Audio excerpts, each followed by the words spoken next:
ہر شخص کے حصے میں میرے نبی پاک نے عزت لکھی، ہر شخص کے حصے میں۔ رسول پاک نے وقار، رشتوں کو حضور نے اتنا مضبوط کر دیا، اتنا مضبوط کر دیا کہ رشتے رشتے نہیں درد بن گئے۔ ماں کا نام آتا ہے تو آنکھوں میں آنسو آ جاتے ہیں، ماں کا نام آتا ہے تو دل تڑپتا ہے۔ یار یہ انقلاب ہے جو میلاد والے رسول نے برپا کیا، ورنہ حضرت طارق ابن عبداللہ کہتے ہیں میں حضور کے اعلان نبوت سے پہلے بھی مکے آیا تھا۔ آپ فرماتے ہیں میں نے ایک بوڑھی عورت کو، ایک نوجوان کو گلے میں رسی ڈال کے گھسیٹ کے لے جاتے دیکھا، تو میں نے اس سے کہا کہ یہ کیا کر رہے ہو، کون ہے یہ بی بی، کیا مسئلہ ہے؟ وہ کہنے لگا جی میری اماں ہے، بوڑھی ہو گئی ہے، کسی کام کی نہیں رہی تو بیچنے جا رہا ہوں، چلو کسی کے برتن جب مانجے گی تو میرے تو پاس کچھ نفع آئے گا نا بیچنے۔ یہ داستانیں نہیں، ابھی بھی جن لوگوں کی طبیعت سخت ہوتی ہے وہ قتل نہیں کر دیتے ماں باپ۔ واقعہ سنیے نا کہ ابا میرے نام زمین نہیں کر رہا تو مار دیا۔ جب کلیجے سخت ہوتے ہیں تو کام ہو جاتا ہے۔ ایک طرف وہ منظر تھا اور ایک طرف یہ منظر ہے کہ حضرت حلیمہ سعدیہ رضی اللہ تعالی عنہ، ان کا نام نہیں ہے حضرت حلیمہ کا مسلم شریف میں، وہ امام زرقانی نے لکھا ہے، ورنہ مسلم میں یہ روایت اپنے اصل انداز میں موجود ہے۔ حضرت ابو ہریرہ رضی اللہ تعالیٰ عنہ فرماتے ہیں کہ جناب حلیمہ بوڑھی عورت، سادی عورت، اگر آپ کبھی معاشرتی لحاظ سے حضرت حلیمہ کا انداز دیکھیں گے نا، توجہ ہے میری بات پر، سمجھ آ رہی ہے آپ حضرات کو؟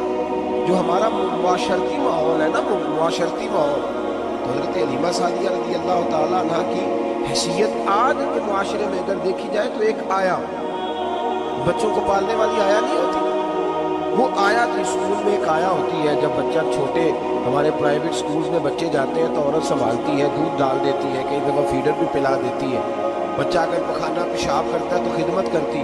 یہ عورتیں اس زمانے میں چھوٹے بچے لے جاتی، پالا کرتی۔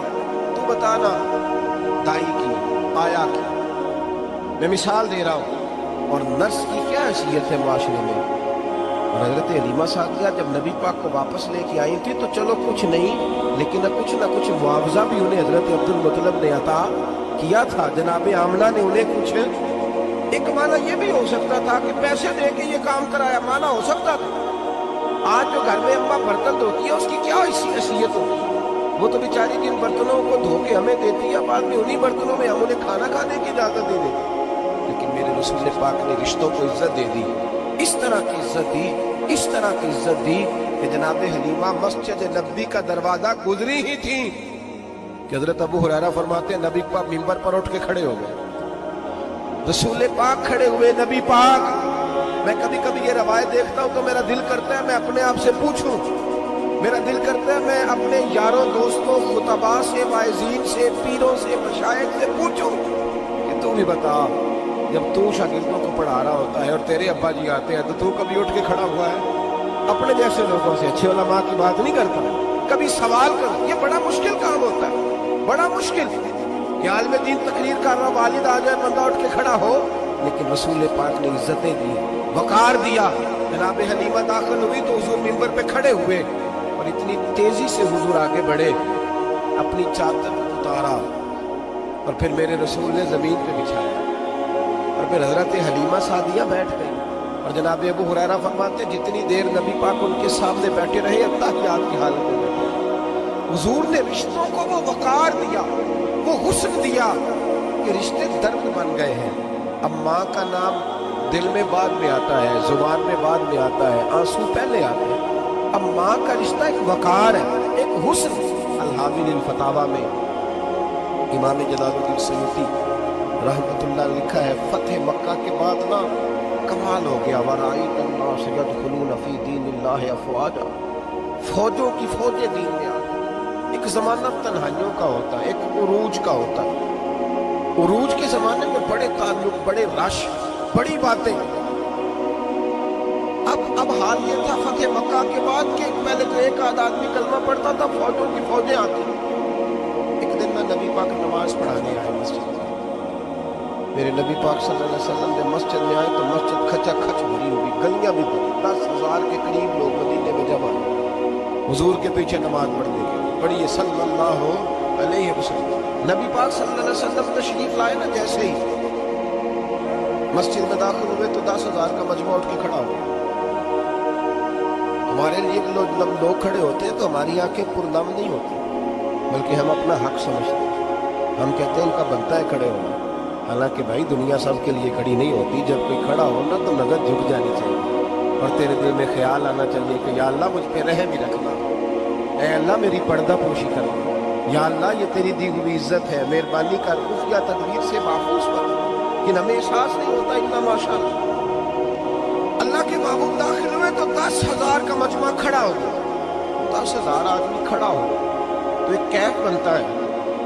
میرے جیسا آدمی تو بیسکو سیدھی کرنے لگ جاتا ہے نا کہ بڑی شان ہے جناب، کالر ٹھیک کر لو، دستار سیدھی کر لو، کیا بات. اتنے لوگ بھی کبھی کسی کے گاڑے کے پیچھے بھاگے. لیکن نبی پاک کا انداز کیا تھا؟ رسول پاک کی آنکھوں میں آنسو.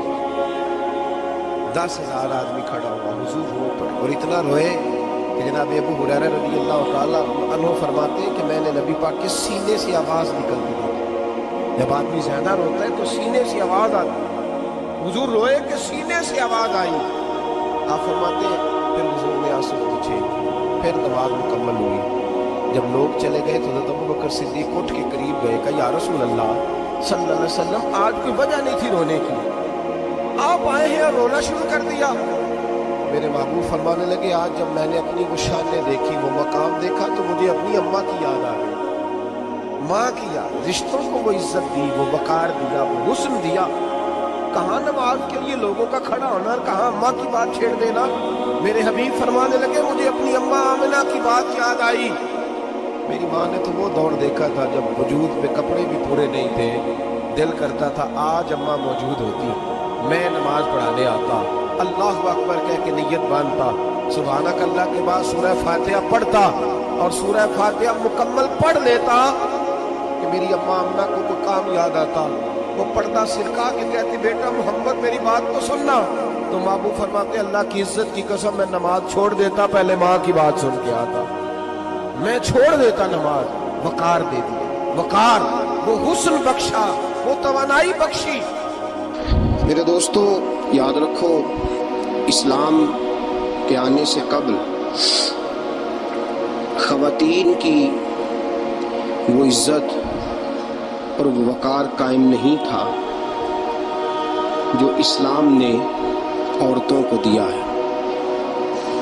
یورپ جو غلط پراپوگنڈا مسلمانوں کے خلاف کرتا ہے اس میں سے ایک بات وہ یہ کرتے ہیں کہ یہاں خواتین کو حقوق حاصل نہیں.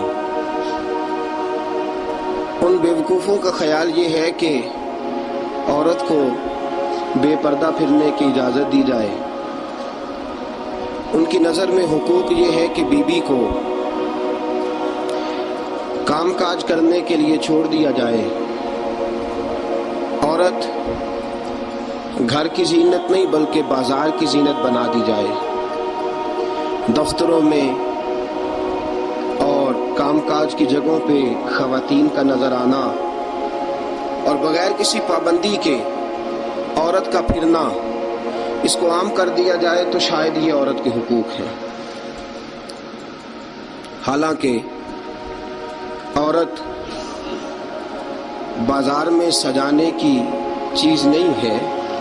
عورت وہ اللہ تبارک و تعالی کی عظیم نعمت ہے جو اگر بیٹی کی صورت میں ہو تو رحمت ہوتی ہے، اگر ماں کی صورت میں ہو تو جنت ہوتی ہے، بہن کی صورت میں ہو تو وہ محبت ہوتی ہے، اور اگر بیوی کی صورت میں ہو تو وہ عزت ہوتی ہے. اسلام یہ نقطہ نظر رکھتا ہے، اسلام یہ نقطہ نظر دیتا ہے. عورت خاوند کی عزت ہے. آج جو لوگ تھوڑا سا بھی یورپ سے متاثر ہیں وہ کہتے ہیں کہ عورت کو کالج میں کام بھی کرنا چاہیے، پڑھانا بھی چاہیے، پڑھنا بھی چاہیے، یونیورسٹی میں اسے لیکچرار بھی ہونا چاہیے، عورت کو فیکٹری میں بھی نظر آنا چاہیے، دفتر میں بھی نظر آنا چاہیے، عورت بوتیک پہ بھی ہو، اور بڑے شرم کی بات ہے کہ مسلمان اب اس نہج تک پہنچ گیا ہے